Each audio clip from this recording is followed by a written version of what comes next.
Power star Pawan Singh जल्द ही Bhojpuri industry में बड़ी तबाही लाने वाले हैं। जी हां, आपने बिल्कुल ठीक सुना।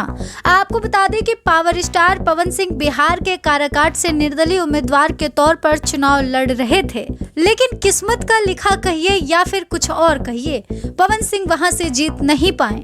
लेकिन अच्छी बात ये रही कि पवन सिंह वहां पर दूसरे स्थान पर थे और वहीं उपेंद्र कुशवाहा तीसरे स्थान पर थे। आपको बता दें कि पावर स्टार पवन सिंह ने बड़ा ऐलान किया। पवन सिंह ने कहा कि अब वो लोकसभा चुनाव के बाद विधानसभा चुनाव लड़ने की तैयारी कर रहे हैं, यानी कि अगले साल जब विधानसभा का चुनाव होगा, पावर स्टार पवन सिंह फिर से उम्मीदवार के तौर पर चुनाव लड़ेंगे। इसके अलावा पवन सिंह ने यह भी कह दिया कि इस बार वो खुद की पार्टी बनाकर चुनाव लड़ेंगे। वो बिना किसी पार्टी के नहीं, निर्दलीय नहीं, बल्कि वो एक अपनी पार्टी का गठन करेंगे और उसके बाद उसी पार्टी से वो विधानसभा का चुनाव लड़ेंगे।